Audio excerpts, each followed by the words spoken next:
Hi again. I introduced myself a bit yesterday. Our team was looking at primary healthcare, and as we'll talk about in a couple of slides, there are a lot of huge challenges around this particular topic.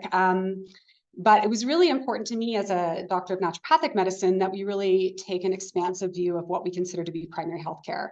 Our team was made up, I was thinking about this today, Jack, Samantha, and I are all the chairs of our respective professional associations on climate and the environment in Canada. So Canadian Association of Nurses, Canadian Association of Physicians, and Naturopathic Doctors for Environmental and Sustainable Trust. So that was a great group.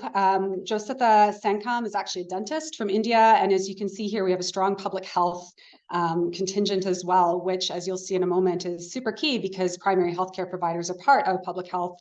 And we had a very difficult time drawing the line. We also had a few other trainees. Samantha and Mackenzie here are both learners.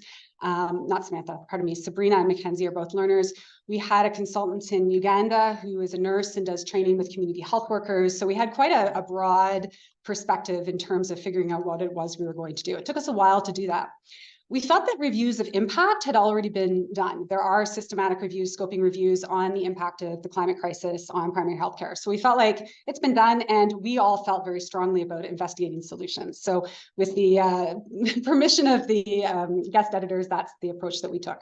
We also knew that primary healthcare looks different around the world, has a wide scope, and we wanted to cast a wide net. So we struggled a little bit to define what it was we were going to include, and we landed on the Astana Declaration, which is really rooted in social justice and equity.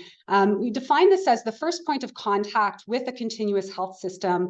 It has to be socially acceptable, essential, practical, universally accessible, which of course we know it isn't always, and it has to involve participation of community members, and you'll see that has become a theme in our findings.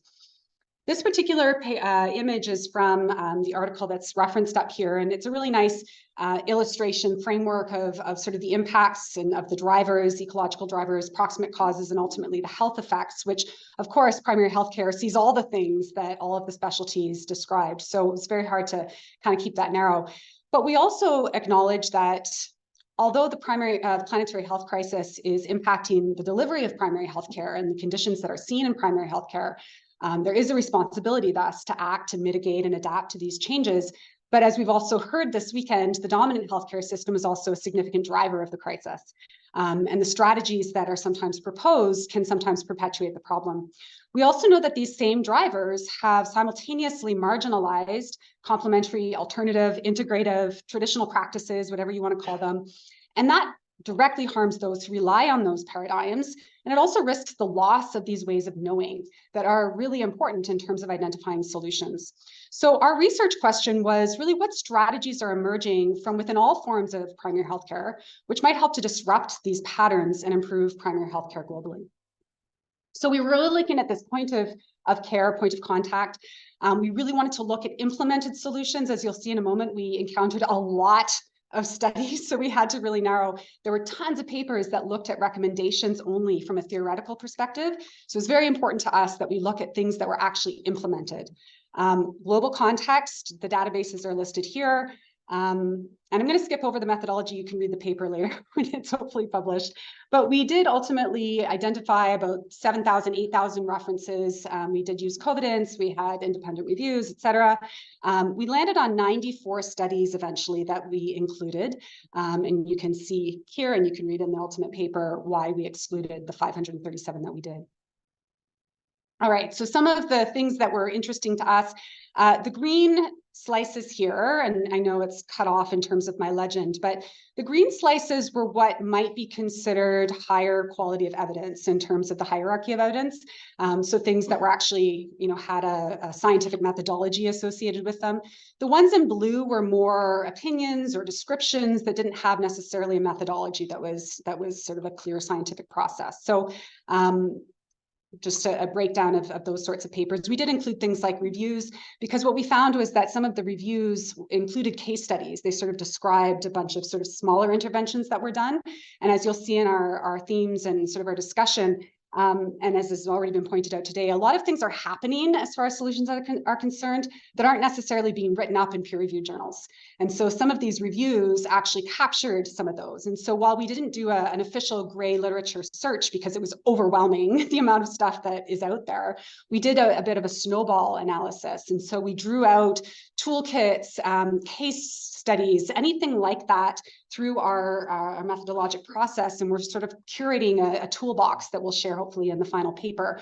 And as you'll see, we really lean heavily towards, let's use our resources for more of that, rather than the time and money that goes into publications. No offense to the journal.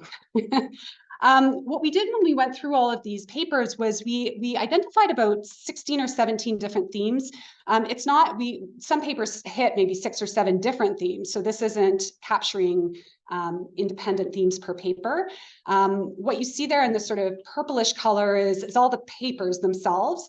And then the red is more of the snowball stuff that we did. So some of the case studies. So I said times 10 because there were way fewer case studies that we reflected than there were actual papers. So it's just to sort of show the proportion. So you could see here that reaching vulnerable populations was a huge theme. Like that came up super, super high. Transdisciplinary collaboration, as well as what we often refer to as micro strategies. So clinical strategies, things that can be done right in the clinic to mitigate things like changing prescribing practices or prescribing forest bathing or anything along those lines, active transportation, things that primary healthcare providers can certainly do, plant-based diets, et cetera, that were being written up in these papers. And you can see it drop down from there. There was a theme around infrastructure resilience. We chose to not include papers that were really about adaptation plans because we felt that was a little beyond the scope. It was really high level, looking at the healthcare system and sort of hospital, mechanisms, that kind of thing. So there is more on that we didn't actually include, but we were really happy to see what was coming up pretty high there in terms of some of the principles of planetary health that have been proposed. So that vulnerability, transdisciplinary, the idea of research and surveillance and including community in that, pluralism, all of that came up pretty high. So that was neat to see.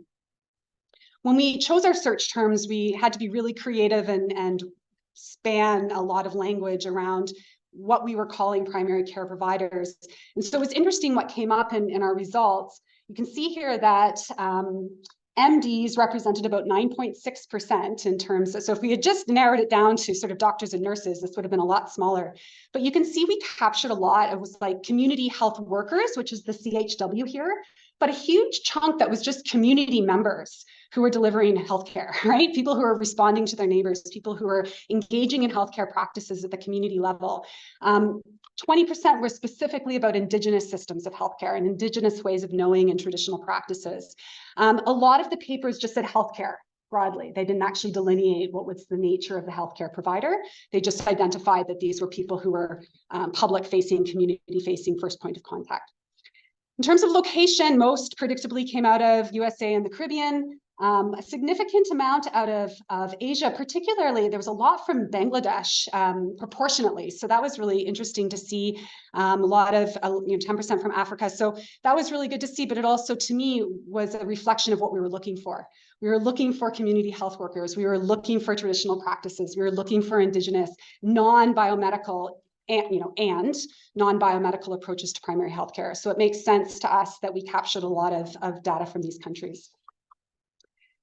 About, I can't remember because my tablet shut down now, but I think about 54 of our 90 some odd papers very specifically focused on vulnerable populations. And so we were really curious about the research methodologies that were used and whether or not they could be considered extractive. 41% had a different focus. So amongst that analysis, there was geographic representation, at least in the team of researchers that were authors on those papers. So that was one way that it seemed people were attempting inclusivity.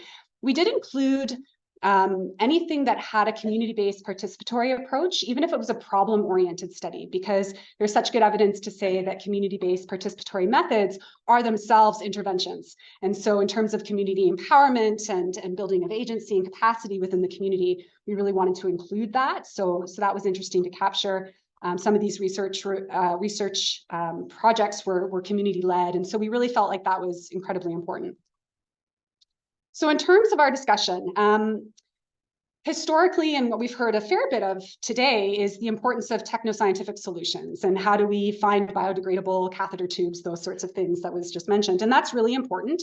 But what we really saw in our research was this really strong emphasis on community empowerment, localization of solutions, the cultivation of transdisciplinary collaborations, the importance of that interface with community members directly, which is really what primary care is about.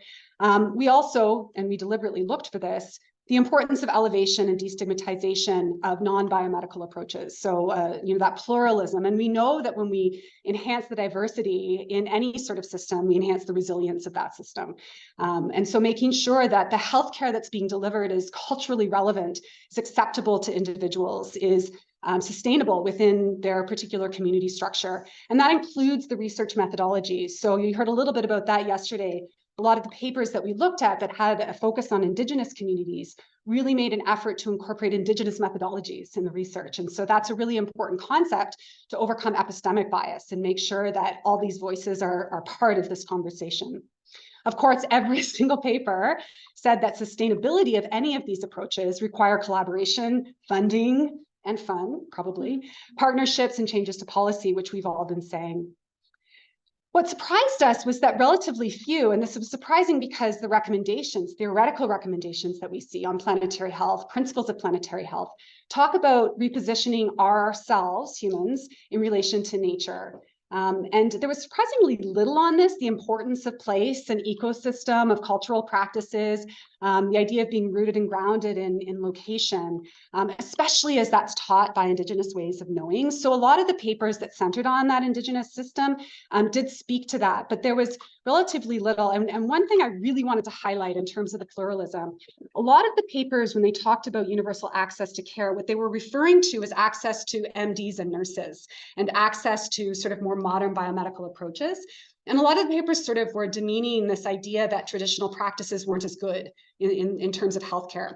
This paper, I think, really captured the sentiment, which is that changing climatic conditions don't only impact the availability of biomedical practice, but the availability and accessibility of the basic determinants of Indigenous health promotion, which is land, which is relationship. And so it's forced community members, and the italics are mine, but it forces community members to resort to modern technological practices. And this isn't beneficial to sustaining Indigenous health.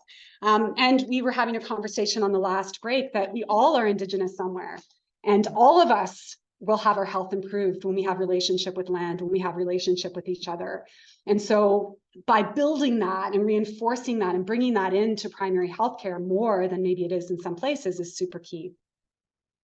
So again, our limitations were that we had so much difficulty defining what is primary healthcare, what is the planetary health crisis. You can look at our search terms in the paper eventually, and even how do we define solutions. So we likely left things out that should have been included and vice versa. But again, we were as rigorous as we could be with our methodology and describing what exactly we did. And then more importantly, we know that there's so much that shows up in the world that's not reflected in the peer-reviewed literature. And even just attempting a grade-lit search was overwhelming. There was so much volume. And we ourselves know about all of these cool programs that are happening. We ourselves are delivering them. And so we know they're out there, but they're just not necessarily being published. And as we've identified, there's so many barriers: time, money, global north, global south, like all of those factors are at play. So here are our recommendations moving forward. And we're continuing to write, so this might shift before the actual manuscript is submitted, but we really encourage us all to expand our perspective and humility towards what we consider to be healthcare. That healthcare also includes cultivating land. Healthcare includes building relationships. Healthcare includes cultivating healthy families. It's not just about illness management, particularly in primary care, because as we all know, primary care has a big emphasis on prevention and health promotion and all the things we've talked about in terms of affecting the social and ecological determinants of health beyond what we do as doctors and nurses and other health practitioners improves and promotes health, which is inherently sustainable. So the conversation yesterday about amoxicillin, as important as all of that is, if we can actually prevent the bacterial infection in the first place, will go a long way. And just as an aside, a few papers that came up, and I'm particularly interested as a naturopathic doctor, which didn't make it in because of just the methodologies they used, is what's really cool about antimicrobial herbs is they have multiple constituents in them that have very pluralistic effects on the microbes. And so they play a really key role in terms of addressing antimicrobial resistance. And so I was thinking in that amoxicillin conversation yesterday, I'm like, use herbs, use plants, and then there's like minimal carbon footprint. And we also address the antimicrobial resistance at the same time. So embracing community, traditional knowledge, relationship with land, not only within Indigenous communities, but all of us, and distribution of resources, of course, as we've said many times today, as core determinants of health. The mobilization of strategies. We've all addressed funding. We've all addressed epistemic bias and publication bias. So maybe we need to do less of that. Maybe what we need to do is build communities of practice. Maybe we need to enter into quality improvement cycles as opposed to really structured research papers. We'll shorten that time span. We enter into iterative learning cycles, experiential learning, and actually get our feet on the ground. Of course, we have to advocate for policy change. And one of the themes that came up was the role of healthcare providers as advocates and how important that is. And so we all know that it's not just about what we do in our practice, but what we do in the world. And then finally, building competence then of healthcare providers to do that. There's lots of literature, of course, about the obstacles to taking action. We've talked about a lot of those things. So we need those skills to build movements and create community and build momentum. And we've talked about a lot of that this weekend, which is great. I don't know where I'm at on time. Yeah, okay. So I think you'll be getting the slides. There's some really neat examples of some of the projects that we saw. So feel free to check those out. And actually the two from India that we heard about yesterday about the millets and about the community-based participatory project are really similar to, and I'd like to include them in our paper actually, really similar to some of the other projects we saw in this review. Thank you.